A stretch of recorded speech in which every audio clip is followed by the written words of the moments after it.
Look at that cute little prince. It's Buddha. Though right now he's still called Siddhartha Gautama. Siddhartha lives in a palace in India.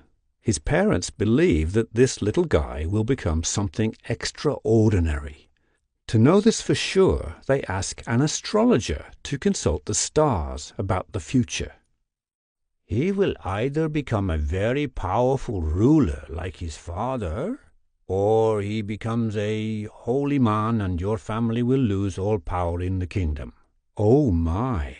Don't worry, as long as you keep him away from sickness, aging, poverty, and death, it will be all right. They decide to protect the prince from all such experiences. Siddhartha grows up, gets married, and has kids without having met ordinary people outside the palace. But one day, Siddhartha drives his cart outside the palace area. There he witnesses how ordinary people live. He sees an old man, a sick man, and a beggar monk in the street. He also drives by a dead man. What? People get sick and are poor and die? Life is just endless suffering. Siddhartha doesn't want to suffer, and he doesn't want anyone else to do so either. This must be solved. He leaves his wife and child and goes away. Siddhartha asks a lot of wise men for advice on how to live, but doesn't get any good answers. So he decides to try not eating. He will starve himself like a beggar monk, an ascetic. Look how thin he has become. This clearly doesn't work. It won't make one happier.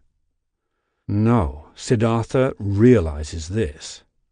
He gives up the idea of starving himself and sits down beneath a Bodhi tree to meditate. Here he decides to stay until he's found the solution. Nothing will make him move. An evil demon called Mara appears to tempt him. Mara offers him lots of great things, but Siddhartha just stays put. And finally, after having meditated for 49 days, Siddhartha realizes what's wrong. Humans are never satisfied. They always want more. And this wanting to have more never ends. And then the suffering never ends either. So now Siddhartha has realized how it is. He has become enlightened. And that is what the word Buddha means. Now he is no longer Siddhartha Gautama, but Buddha. Buddha wants more people to realize this. Some of his friends listen to him and start to follow him. They become his disciples. Buddha preaches to them and to other people. At this time in India, everyone is Hindu. The Hindus believe in rebirth, reincarnation. You are born, live, die, are born, live, die, and so on, in an endless cycle, samsara. Stop! I want to get off! Buddha preaches the importance of getting free from samsara. Getting reborn makes it impossible to avoid suffering. Buddha had tried both being rich and starving. These are two exaggerated ways of living, and neither are good. He believes it to be better to choose a middle way. But hey, Buddha, if you're not born again, where do you end up after death?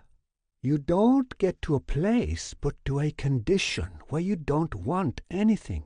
Nirvana. Why do you call it nirvana? Nirvana means blown out. All your desires are blown out, and you have reached a kind of peace. Buddha wanders around preaching how to reach nirvana. When Buddha dies, there have become many disciples. Now it's time for them to pass on his teachings.